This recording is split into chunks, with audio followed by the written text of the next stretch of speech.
তুমি কি আজকাল অন্য ছেলেদের দিকে নজর দিচ্ছ? আমার ছেলেটা আজকাল অনেক রাত করে ঘরে ফিরছে। এসব কখন হয় জানো? যখন ঘরের বউয়ের পরের দিকে নজর থাকে তখন। বউ আনমনা হলে তো স্বামীরা আরও বেশি লাই পায়। জহির এসে ওর মায়ের বলা সমস্ত কথাগুলো শুনে ফেলল। শাশুড়ি মায়ের আগ বাড়িয়ে আন্দাজ করার অভ্যেসটা পুরনো। কিছু হয়েছে মানেই সব দোষ ঘরের বউয়ের। আমি উত্তর দিতে যাব, কিন্তু জহির আমাকে থামিয়ে দিল। বলল, তুমি মাকে কিছু বলবে না। আমার না প্রচণ্ড রাগ হলো। ওর মা আমাকে কতগুলো কথা শুনিয়ে গেলেন, আর আমি তার জবাব দিতে পারবো না। জহির টেবিলের উপর ব্যাগটা রেখেই ওর মায়ের ঘরে গেল। আমিও রাগের মাথায় জহিরের পেছন পেছন গেলাম। কিন্তু গিয়ে শুনলাম জহির ওর মাকে বলছে, আমার অফিসে আজকাল অনেক কাজের চাপ থাকে, তাই বাসায় ফিরতে দেরি হয়। এটার জন্য আমি নিজেই প্রতিদিন রাহাকে সরি বলি। ও নিজেও চায় আমি যেন তাড়াতাড়ি বাসায় ফিরি, কিন্তু কি করব বলো?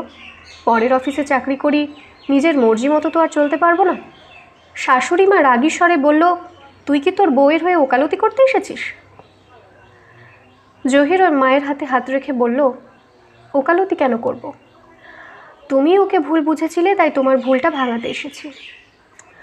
আমার দেরি করে ঘরে ফেরা মানেই রাহার চরিত্র খারাপ, সেটা না। তুমি ওকে এটা বলতে পারো না, ও তো এইবারেরই বউ। আর তাছাড়াও আমি যদি কখনো খারাপ পথে চলেও যাই, তবুও তুমি ওকে কোনো দোষ দিতে পারবে না। মা আরও রাগী গলায় বললেন, কেন পারবো না? কারণ আমার অপরাধটা কেবল আমারই। আমি যদি খারাপ পথে যাই তবে সেটার দায় কেবল আমারই, রাহার না। তেমনি রাহা যদি কোনোদিনও কোনো অন্যায় করে, তার জন্য কি তুমি আমাকে দোষী বানাবে? আমার দিকে আঙুল তুলবে? তুলবে না তো। কারণ আমি তোমার ছেলে, তাই আমার 7 খুন মাপ। আর ও বউ বলে সব দোষ ওর। এই চিন্তাগুলো বদলাতে হবে মা। একটা মেয়ে নিজের বাবা মাকে ছেড়ে একদম নতুন অচেনা অজানা একটা পরিবারে এসে সবার সাথে মানিয়ে গুছিয়ে থাকার চেষ্টা করে।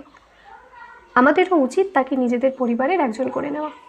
এইভাবে ভুল বুঝে তাকে বাইরের কেউ মনে করলে পরিবারের কখনোই সুখ শান্তি আসবে না মা। অনেক খিদে পেয়েছে, চাই হাত মুখ ধুয়ে খেয়ে নি। তুমিও ঘুমিয়ে পড়ো। জহিরের বলা কথাগুলো শুনে আমি সাথে সাথে রুমে ফিরে এলাম। জহির রুমে এসে বলল, মায়ের বয়স হয়েছে তো, কি বলতে কি বলে ফেলে। তুমি আবার ওনার কথায় কষ্ট পেয়ে উল্টোপাল্টা কিছু বলে ফেলো না। মানুষ তো, ভুল মানুষেরই হয়। আমাদের উচিত মানুষের ভুলটা ভাঙিয়ে দেওয়া। শুধু শুধু তর্ক করে, ঝগড়া করে, অশান্তি করে কি লাভ বলো? খুব খিদে পেয়েছে। জানতাম আমি না ফেরা পর্যন্ত তুমি কিচ্ছু খাবে না, তাই অফিসে বস খাওয়ার আয়োজন করা সত্ত্বেও খাওয়ার জন্য বসে থেকে আর দেরি করলাম না।